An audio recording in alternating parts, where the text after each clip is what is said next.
काला वाटो एकमेका वैष्णवनिका संभ्रम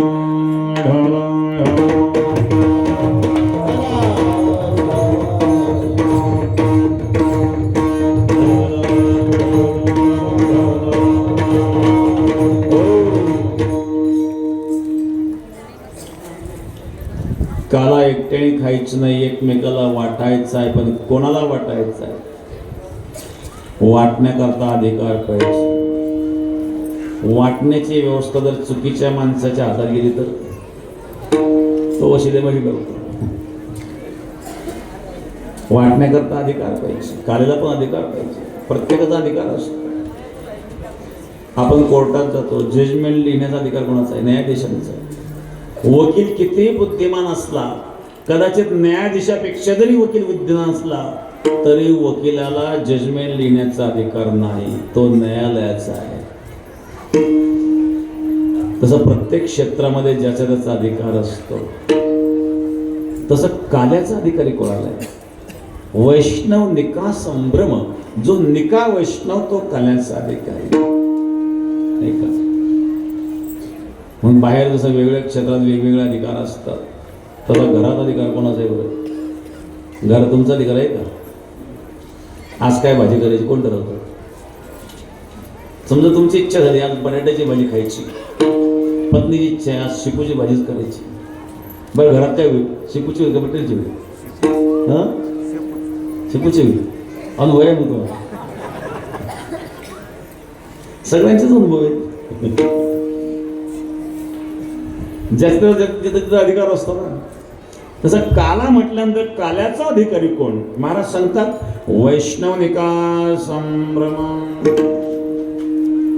संभ्रम म्हणजे भ्रमरहित, ज्याचा भ्रम निराश झालेला आहे, ज्याचा भ्रम शिल्लक राहिलेला नाही, आणि जो निका वैष्णव आहे.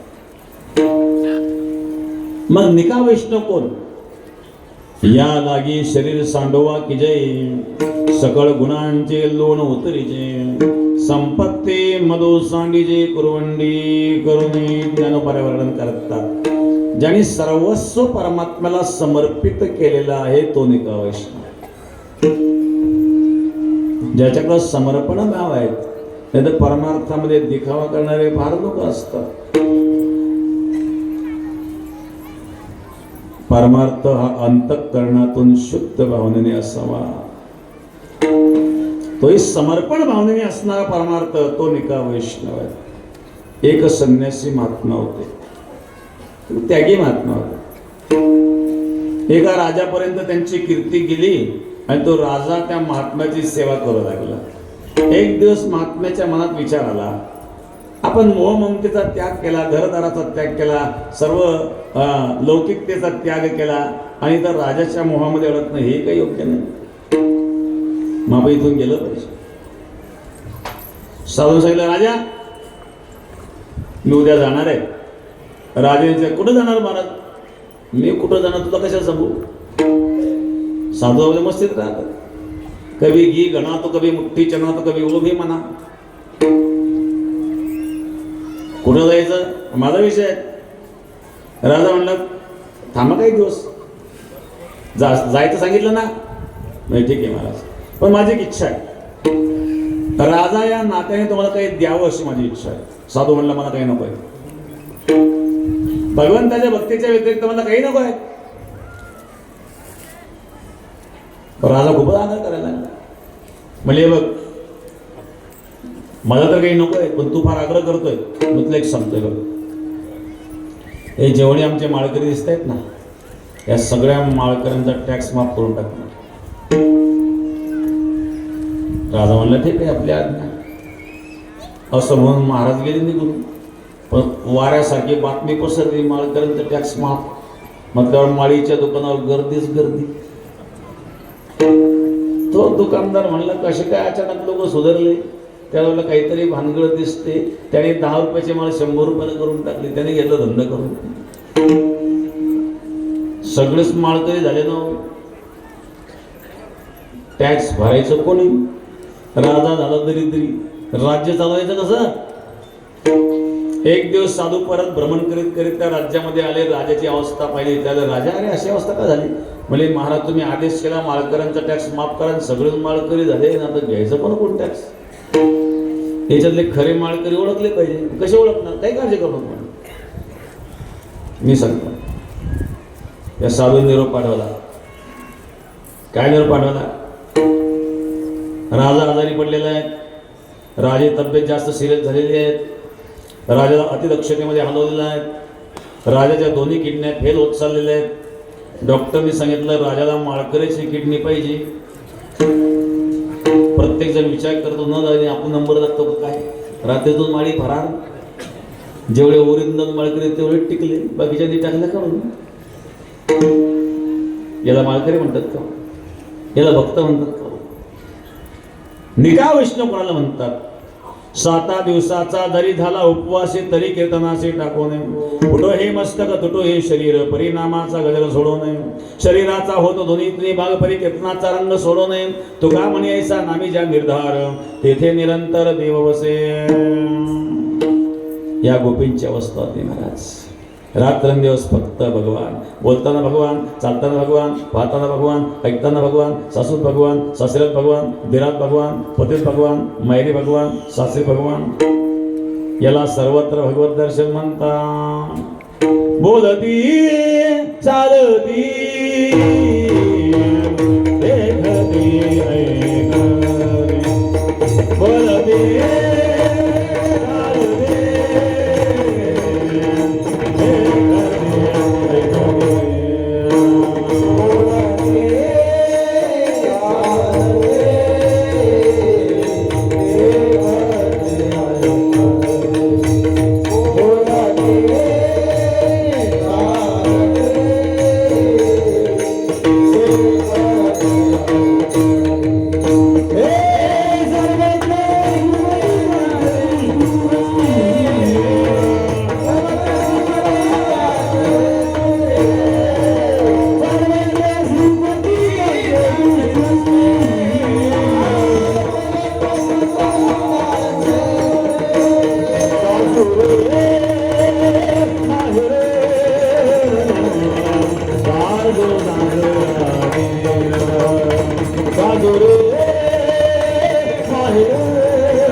बोलती चालती गती गती सर्वत्र श्रीपती त्यांच्या दृष्टी. पोरगाची आई आहे का? पोराची आई हरवली बर का? पोरग इथं आहे पण आई हरवली. अरे रडू नको, आमच्या बरोबरचा मग नाही कोणी म्हटलं.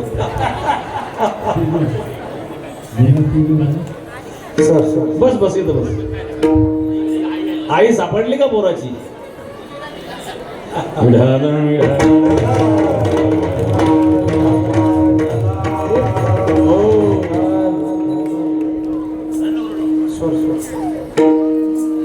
पोराची आई देह बांधवी सरली, पोराचं बांधणार भक्ती अशी सगळी देह बांधवी सरण्याची. बोलती चालती देखती सर्वत्र श्रीपती त्यांच्या दृष्टी. सासरे माहेर सासू सासरा दीर देखती त्या व्रतारारीच्या रूपे. बोलताना भगवान, चालताना भगवान, पाहताना भगवान, ऐकताना भगवान, सर्वत्र भगवत दर्शन. भगवत दर्शनाचे 4 प्रकार सांगितले जातात. एक आहे स्वप्नातील भगवत दर्शन, दुसरं ध्यानातील भगवत दर्शन, तिसरं प्रत्यक्ष भगवत दर्शन आणि चौथं आहे सर्वत्र भगवत दर्शन. त्या गोपीला सर्वदूर भगवान दिसतो, याला निका वैष्णव म्हणतात. काला वाटो एकमेका वैष्णविका संभ्रम. गोपाल आणि गोपी यांचं विशुद्ध प्रेम त्या भगवंता. अनिर्वचनीय प्रेम स्वरूप. प्रेम हे अनिर्वचनीय असतं. संसारामध्ये प्रेमाचा दिखावा करणारे फार लोक असतात. बोलताना वेगळं बोलतील, सकाळी वेगळं बोलतील, दुपारी वेगळं बोलतील, संध्याकाळी वेगळं बोलतील. रात्री मी बोललोच नाही. एकमेकाच्या मनातलं एकमेकाला कळत नाही म्हणून बरं आहे. जर कळत काय होईल? कल्पना कर, उद्या सगळ्यांच्या मनातलं सगळ्यांना कळालं, परवापासून भांडण सुरू होतं. आणि इलेक्शनच्या पिरियडमध्ये उमेदवाराला जर कळालं तर कोणाच्या मनात काय?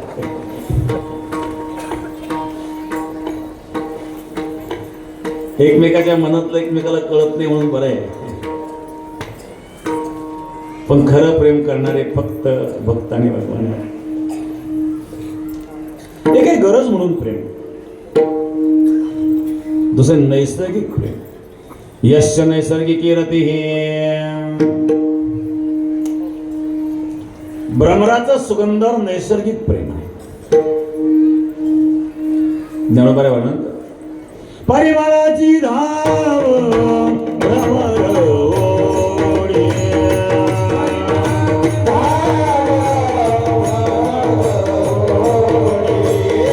परिवाराची धाव भ्रमर ओढे.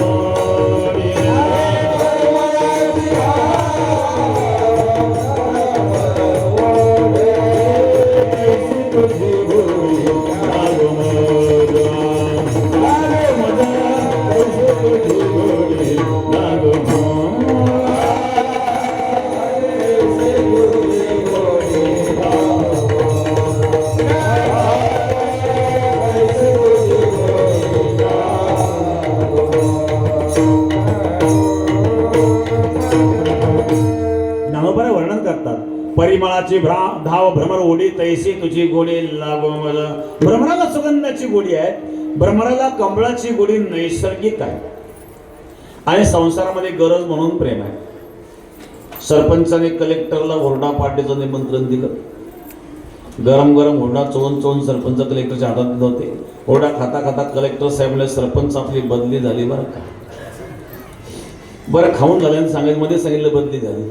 सरपंचाने हातातला हुरडा तोंडात टाकून घेतला आणि साहेब आता हुरडा पार्टी संपली, हुरडा संपला. बघा हे कोणतं प्रेम आहे? गरज म्हणून प्रेम आहे. नवारे पुत्रानाम कामाय पुत्रा प्रिय होते, आत्मनस्तो कामाय पुत्र प्रिय होते. बाप मुलावर का प्रेम करतो? बापाला वाटतं म्हातारपणी मुलगा सेवा करेल, अपेक्षा. पण परमार्थातील निरपेक्ष शुद्ध प्रेम आहे. आणि म्हणून मौलीने उदाहरण दिलं भ्रमराचं. भ्रमराला ज्याप्रमाणे सुगंधाची गोडी आहे, पण भ्रमरामध्ये सुद्धा एक दोष माऊलींना दिसला बरं का. काय दोष आहे? भ्रमराला जर फुल नाही सापडलं तर तो लाकड करीत बसतो, म्हणजे पूर्ण फुलाच्या भरोश्यावर नाहीये. मग दुसरं उदाहरण दिलं, तुषा लागल्या जीवनात ओढी तैसे तुझी गोडी लागोया जीवा. तहान लागलेल्या मनुष्य ज्याप्रमाणे पाणी पाणी करतो माणूस, तहान लागलेल्या माणसाला पाण्याची जशी गोडी असते त्याप्रमाणे प्रभू मला तुझ्या दर्शनाची तहान लागलेली आहे. अखिया हरी दर्शन गिर्या अखिया हरी दर्शन गिर्या.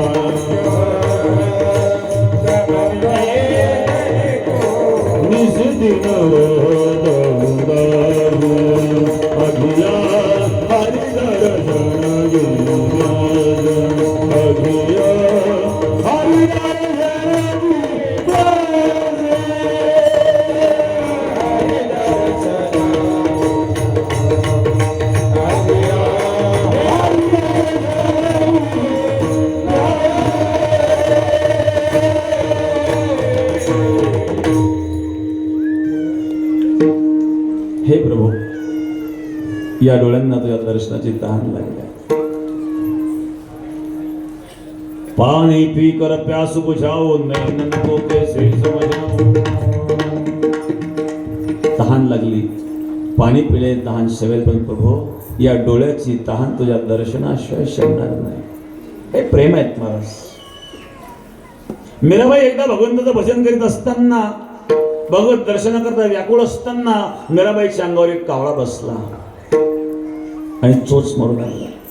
मीराबाई ते कावळ्या, कागा चुनी चुनी खाइए सब अंगन का मांस, दो नैनन को मत खाइए पिया मिलन किया.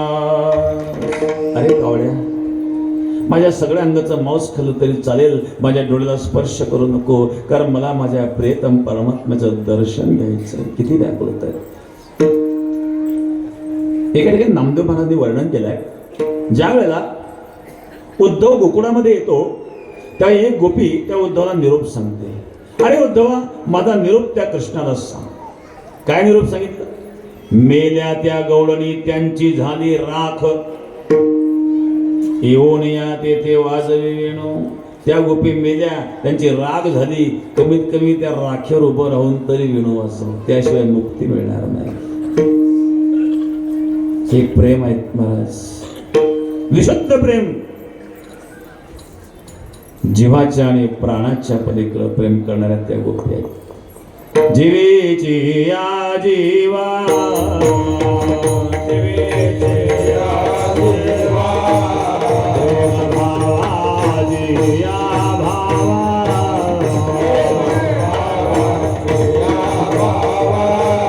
तुझ्या वाचोनी घेजवा भावा,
जीवेच्या जीवाप्रेम, भावाच्या भावा तुझं वाचून केशवानुना.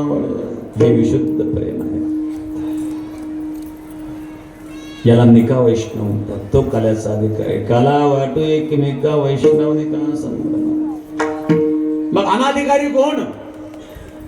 तर महाराजांनी अनाधिकाऱ्यांच्या यादीमध्ये ब्रह्मादिकांना बसवलं. तुकाराम महाराजांच्या परीक्षेमध्ये ब्रह्मदेव नापास. ब्रह्मदेवाला तुकाराम महाराजांनी का नापास केलं? ब्रह्मदेवाला कृष्ण कळाला असता तर गोपाळ वासरू चोरून नेली नसते. एकदा भगवान परमात्मा गोपाळांच्या समवेत गोपाळांचं उच्चिष्ट खाऊ लागल्याने ब्रह्मदेवाने पाहिलं. ब्रह्मदेवाला संशय निर्माण झाला. शास्त्र काय सांगतं? उच्चिष्टमपि चामेद्यं भोजनं तामसप्रियं. उच्चिष्ट भोजन हे तमोगुणी माणसाला प्रिय असतं आणि भगवंताच्या जवळ तमोगुण नसतो. भगवंताजवळ काय? शुद्ध सत्वगुण विनदी रे. कान्होबा तुझी घोंगडी, कान्होबा तुझी घोंगडी,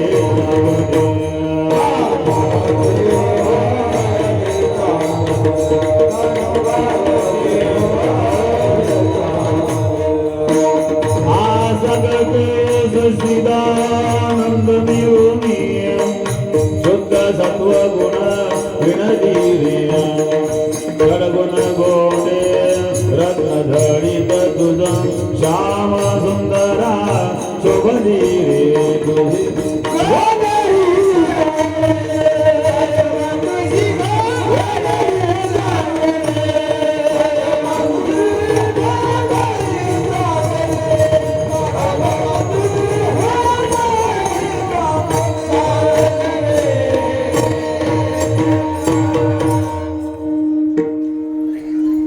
सुगंध सच्चिदानंद मिळवणे शुद्ध सत्वगुण विनली रे.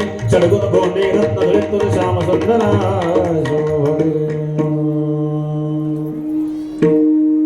भगवंताच्या जवळ शुद्ध सत्वगुण आहे आणि उच्चिष्ट सेवन करणे तमगुण कार्य आहे आणि भगवंताला तमगुण असत नाही, मग कृष्ण ज्या ते उच्चिष्ट सेवन करतो त्या अर्थी कृष्णा भगवान असू शकत नाही असं ब्रह्मदेवाला वाटलं.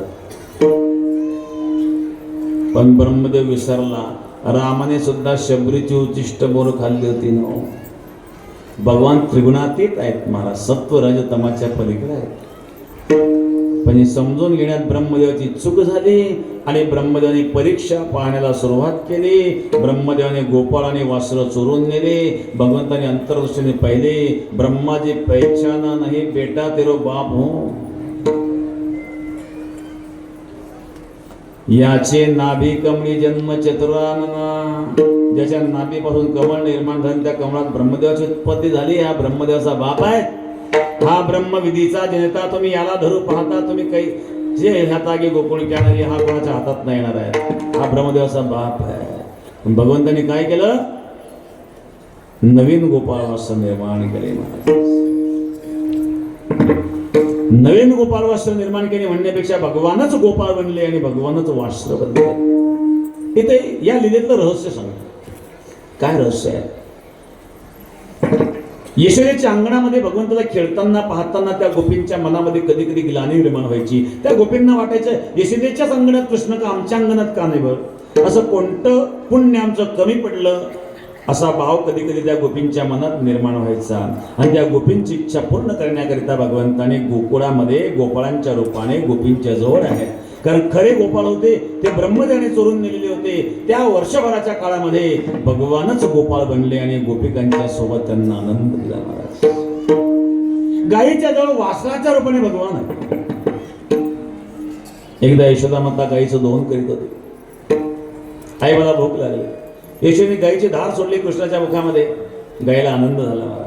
गायीला वाटलं स्तनाला मुख लावून वासराप्रमाणे दूध पिलं तर किती आनंद होईल. ती सुद्धा इच्छा भगवंतांनी पूर्ण केली. वासराच्या रूपाने गायीजवळ भगवान आहेत, गोपाळांच्या रूपाने गोपींजवळ भगवान आहेत. हे लीला वर्षभर चालली. मृत्यू लोकातलं एक वर्ष आणि सत्य लोकामध्ये एक त्रुटीचा काळ ओलांडला. आणि ब्रह्मदेव जेव्हा पुन्हा येऊन पाहू लागला, ब्रह्मदेवाच्या लक्षात आलं कृष्ण साधारण बालक नाही. ब्रह्मदेवाने भगवंताची स्तुती केली आणि ब्रह्मदेव निघून गेला. इंद्राची सुद्धा तीच गत. इंद्राला कृष्ण कळाला असता तर गोवर्धन लीलेमध्ये पाऊस झाला नसता. आणि म्हणून ब्रह्मादिकांना आम्ही काला का देणार नाही, तर ब्रह्मादिकांना कृष्ण कळाला नाही म्हणून त्यांना आम्ही काला तर देणारच नाही, पण त्यांना वाकुल्या दाखवल्या.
आवरून घेऊ.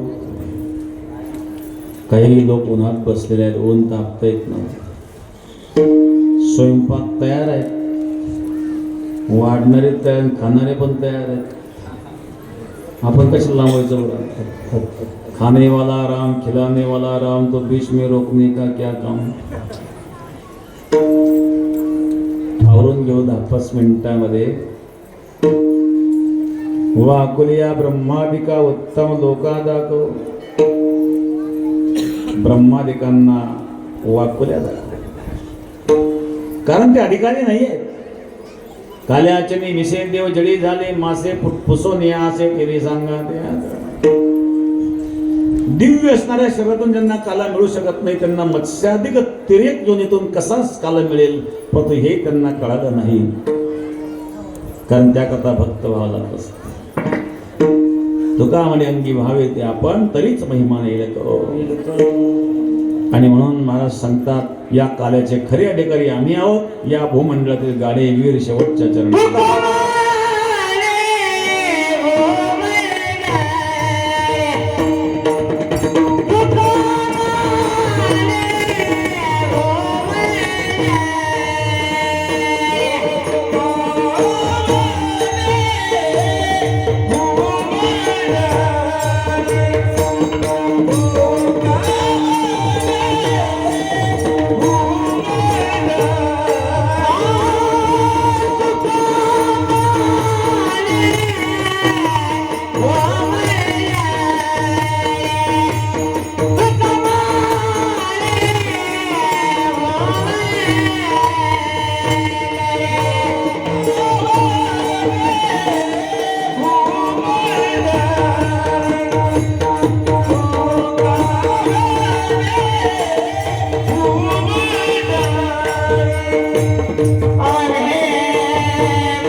परमसद्य वैकुंठवासी किसन बाबा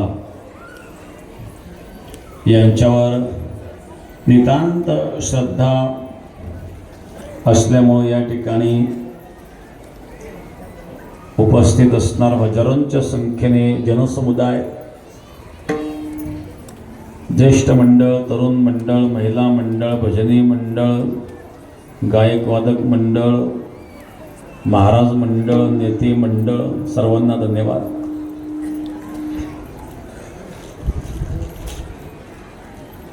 समस्त ग्रामस्थ, गावी आणि पंचकृषी सर्वांचे मिळून असा भव्य असा हा कार्यक्रम या ठिकाणी संपन्न होत आहे. 7 दिवस कीर्तन महोत्सव, शिवमहापुराण कथा या ठिकाणी संपन्न झालेले आहेत.